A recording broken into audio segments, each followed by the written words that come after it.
Welcome back. Today, Senator Josh Hawley is sounding the alarm on safety failures inside OpenAI. He's pressing former company leaders demanding accountability and answers. Plus, the US-China AI rivalry is heating up. Let's break down what happened. Hawley thanks the witnesses, but he's focused on holding OpenAI accountable for their promises. This time, former insiders aren't selling hype. Thank you very much, Mr. Chairman. Thanks for your leadership on this over this entire Congress. It's been a real pleasure to work with you. Thanks to our witnesses for being here. I don't really have much to add to Senator Blumenthal's outstanding opening statement, other than just to observe that we have had many executives sit where our witnesses today are sitting, many avid proponents of this AI revolution that we're in the midst of. And we've heard a lot of promises to this subcommittee from those executives, who I might just point out always seem to have a very significant financial interest in what they're saying, be that as it may. But they have given us all kinds of rosy predictions. AI is going to be wonderful for this country. It's going to be fantastic for the workers of this country. It's going to be amazing for normal workaday Americans.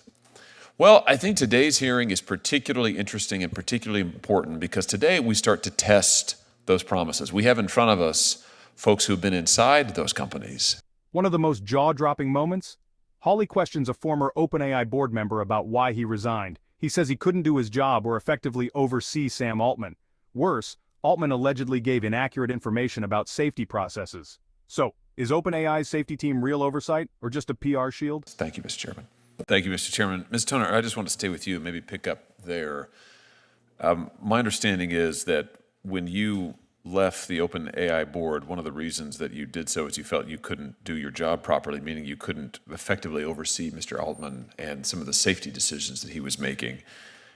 You had said this year that, I'm just going to quote you, that Mr. Altman gave inaccurate information about the small number of formal safety processes that the company did have in place. That is, that he gave incorrect information to the board. To the extent you're able, can you just elaborate on this? I'm interested in what's actually being done for safety inside this company, in no small part because of what he told us when he sat where you're sitting. Thank you, Senator. Yes, I'm happy to elaborate to the extent that I can without breaching any confidentiality obligations. I believe that, when the company has safety processes, they announce them loudly and proudly. So I believe that you and your staff would be aware of the processes they have in place. At the time, one that I was thinking of, which was one of the first formal processes that I'm aware of, was this deployment safety board that I just discussed, and this breach by Microsoft that took place in the early days there. Since then, they have introduced a preparedness framework, which I think is, I want to commend many of these companies for taking some good steps. I think the idea behind the preparedness framework is good. Is this just political theater or Hawley grabbing headlines? Experts are backing him up, asking for guardrails. They need help to slow down AI development. If you find this analysis helpful, hit subscribe. Hawley pivots to China, challenging the excuse that regulating AI means falling behind. Let me just end with this. You in your written testimony, you make, I think, a very important and helpful point about AI development in China and why the competition with China, though real, should not be taken as an excuse for us to do nothing. Could you just amplify that? Because we've heard a lot of folks sitting where you're sitting over the last year and a half raise the China point and usually say, well, we mustn't lose the race to China, therefore it would be better if Congress did little to nothing. You think that that's wrong. Just explain this to us why. I think that the competition with China is certainly a very important consideration, and we should be keeping a very close eye on what they're doing and how U.S. technology compares to their technology.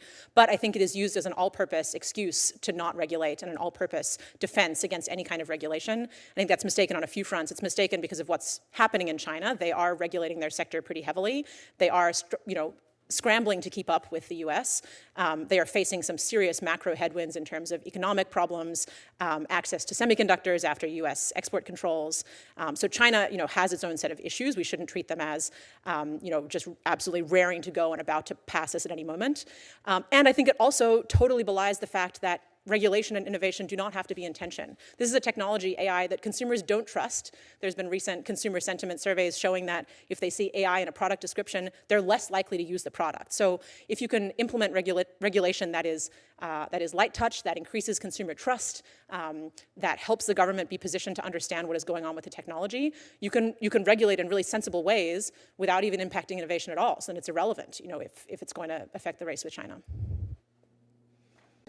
I think to the extent they execute on it, that's great. But there have been concerns raised about, how well they're able to comply with it. It's been publicly reported that the, really respected expert they brought in to run that team has since been reassigned from that role, which, I worry what that means for the influence that team is able to exert on the rest of the company.